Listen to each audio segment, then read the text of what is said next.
Hello guys, welcome back. In this video, let us understand about BERT model. Before understanding this BERT model, you need to understand a bit more about this transformers architecture because this BERT model is developed only by using this encoder model of this transformers architecture. So we can consider that BERT as encoder only transformer model. Since BERT is developed, since this BERT model is developed on this encoder only architecture, that is this encoder only architecture. So till here, by using this part, this BERT is developed. No decoder architecture is present. Only up to here, this BERT model is developed. So since the model developed only on this part of this transformer model architecture, so what this part can able to do, it can able to understand the knowledge or whatever the data that you provide, that input related knowledge this encoder will capture. So whatever the tasks that we can able to perform by using that knowledge, those tasks are happen at this layer. So by using the BERT, we can able to understand the knowledge, in-depth knowledge of whatever the input that we are providing. If we observe the architecture of this BERT in detail, then we can able to understand. So it's also developed, this model is developed on top of transformers model architecture only, but this model is developed only on top of this encoder model. So encoder only model it is. So if you observe this, that is the internal structure will be like this. So what this model can able to do, since it build on only encoder only model of our transformer model architecture, so whatever the task this layer can do, those tasks this model also can able to do. So what this layer can do, what this encoder layer can able to perform, in transformer architecture, we use this encoder layer in order to understand the knowledge from the given input. So by using this model, we can able to understand the knowledge regarding the given input. Okay, let's say for the given input, we understood the knowledge regarding the given input. Then in real time, what are the tasks that I can able to perform by using only this knowledge? By using only this knowledge, we can able to identify in the given word. So what is the entity of the given word? Either it's a organization word, or it's a company name, or it's some other name. So that we can able to identify. That is named entity recognition. For an entity, we can able to recognize a name. In short, we can call it as NER, named entity recognition. And by using this knowledge, we can even classify the we can even classify the given sentences into positives or negative type sentence. That is a sentiment analysis we can able to do. And by using this knowledge, I can even classify the text into either positive or negative or neutral, right? Yes, we can able to classify that. That we can call it as sentiment analysis. Okay. And by using the knowledge of a given input, can I able to classify what are the topics discussed in it? Yes, we can able to classify that as well. And so based on the given input, can I able to filter out what are the spam type messages? Yes, we can able to detect spam as well. So spam detection also I can able to do by using this knowledge. So these all comes under what? We are classifying the text. So these all are comes under classification of text.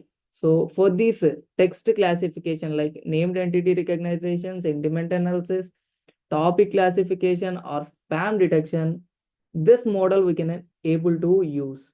So by using the knowledge only we are doing all these tasks. Seems this named entity recognition, I think it's another field. So let's put it differently so that we can able to perform one more demo on it. Let's say I have a context or I have some text. So within that text, I want to ask some question and get some information based on the text. So that this can able to perform this model. Yes, this model can able to take a huge input, and based on that text, this can able to analyze that text and understand the knowledge, and based on the question that we provide, this model can able to provide us an answer as well. So question and answering also we can able to do by using this model. Let's recap. So what we understood till now, how on top of what architecture this model is developed. This model is developed based on encoder only architecture of our transformers model. And by using that architecture, what this model able to perform, what task this model able to perform. By using the knowledge that it gets from the given input, it can able to perform the task like text classification, named entity recognition, and question and answering. So these are the tasks it can able to perform. Okay. In upcoming videos, I will tell you how to perform these tasks as well practically. So now let's understood about this BERT model in more detail. Now let's understand the full form of this BERT. So here you can see the full form of the BERT. B stands for bidirectional, E stands for encoder, R stands for representations, T stands for transformers. Since this BERT model is designed based on transformer model architecture, and that too encoder only transformer architecture, this encoder transformer scheme, and since it represents the data in the form of a meaningful representations, this representation scheme, whereas this bidirectional, that means it reads the text in both directions in better context. So that's why it is bidirectional, and since it's designed on encoder only model, so that's why it is encoder, and it is based on the transformer, so it is a transformers model, and it represents or it will create a meaningful word representation, so that's why that indicates this R. In a simple words, this full form will explain us what this model do. So this BERT model will read the data bidirectionally and represent the meaningful word representations. So by using what model it will actually perform these actions? By using encoder only model of transformers. So that's the meaning of the full form of this BERT. This is actually a pre-trained model. This is actually a pre-trained model. Sir, as you said, it's a pre-trained model. Then who pre-trained it? Who developed this? And by using how much amount of data and what data this is developed or pre-trained? First, this BERT model is developed by Google. Who developed this? It was developed by Google. And regarding training the BERT model, you can see as per the Google provided data, for training data, BERT model was pre-trained on book corpus, a dataset consisting of 11,038 unpublished books and English Wikipedia, excluding these things. So this model is trained on whole English Wikipedia. We can consider like up to billions of words this Wikipedia contain. By using those billions of words, and so 11,000 change books, so we can consider this book corpus as a 500 or some millions of data, some millions of words are present in it. By using so totally approximately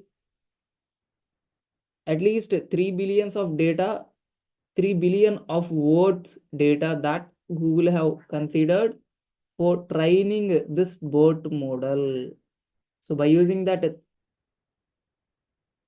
so approximately by using a 3 billion words data set, this company, Google company, developed this BERT model in order to perform these tasks. We can able to perform these tasks by using this model, which this company developed this famous BERT model. So even nowadays, this is the base model. The reason behind this is some more advanced models came to the market nowadays. Now we have understood who developed this model and by using how much amount of data set they developed this model. And now let's understood. So what are the pre-trained objectives to train this BERT model? So by using this much amount of data by these persons, by these company, how do they pre-train this model? What are the pre-training objectives? This model is pre-trained based on two major objectives. First one is MLM. What is the MLM, sir? Masked language modeling. That represents we will provide a sentence and we will ask the model and we will also pass a mask inside our sentence and we will ask our model to predict what is the masked word may be in the sentence, what is the masked word may be predicted by this model. So by using this, what this model can able to get? This model can able to get the knowledge regarding predicting what word may comes. That is, this model can learn word relations and context understanding as well. And it can able to predict the word using the context. So that's the major objective covered while pre-training using MLM. And the second one is next sentence prediction. What is that? Next sentence prediction. We will provide two sentences and we will ask this model to predict that the next sentence is this or not. Both are consecutive sentences or not.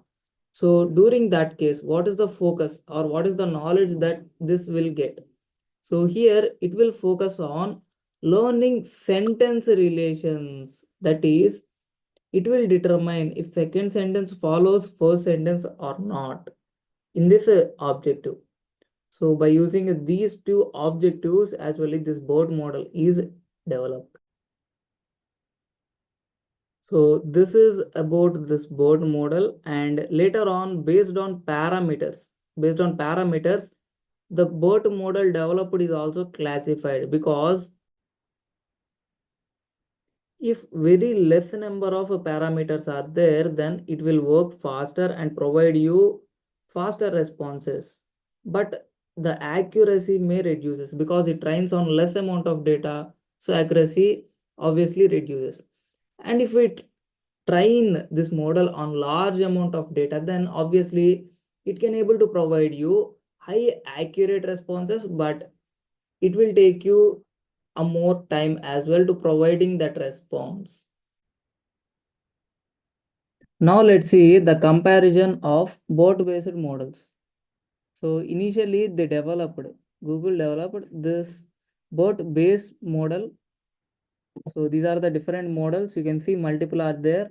So based on the requirements and trends, they developed these many models by pre-training them.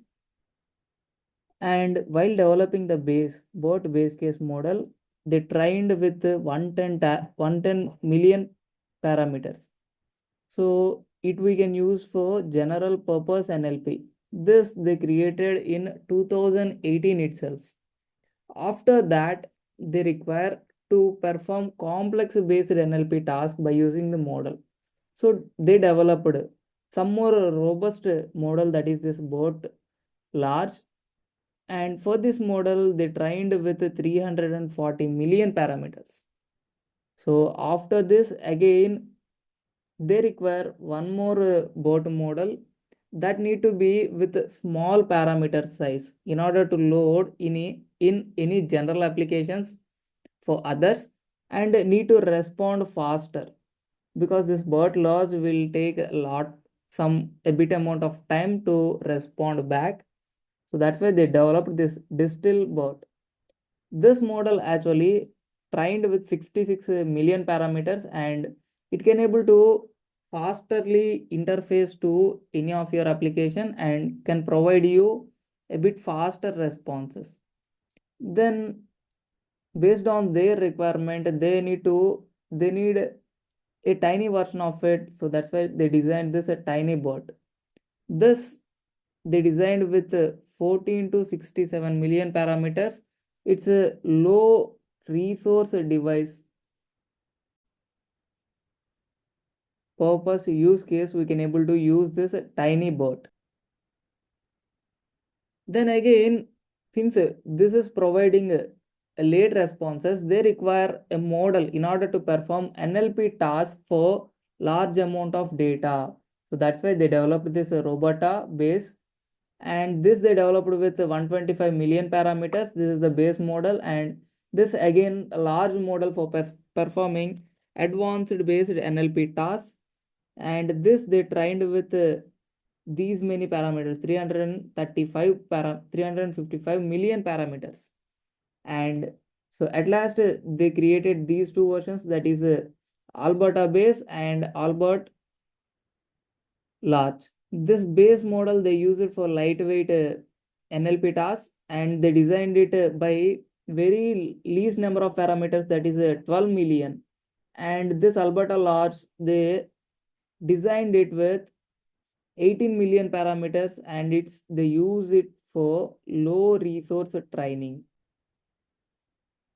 This Albert base is a lightweight based NLP model, and this Albert Large is a low resource training NLP model. Whereas for fast responses, this distilled BERT is preferred, and for complex tasks, this BERT Large is preferred. For advanced tasks, we are preferring this robot large, and for general purpose tasks, this BERT based model is sufficient for us. Whereas the NLP model with a bit less amount of data is this tiny BERT. For low resource devices data, we can use it. So this is about different models evaluation based on their parameters comparison and their use case comparison.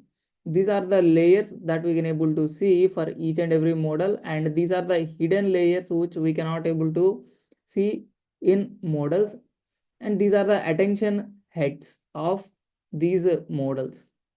So this is a basic comparison related to both base case models. In future, these models number may increase.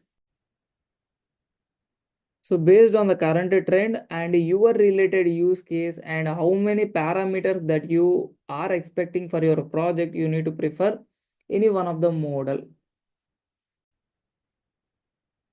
So this is all about BERT. In this video, we have covered what is this BERT model and how the architecture of this BERT model will be, and what are the tasks that it can able to perform, and by using how much data that this BERT model is pre-trained, and what are the objectives that they follow while pre-training, what are the individual words and of this BERT, and what are their meanings also we have discussed, and we have also compared the comparison between different or multiple BERT models. I hope this video is useful. If you feel this video is useful, then please like, share, subscribe, and hit the bell icon to get the latest updates. Thanks for watching again. See you back in the next video with another interesting topic. Until then, bye bye guys.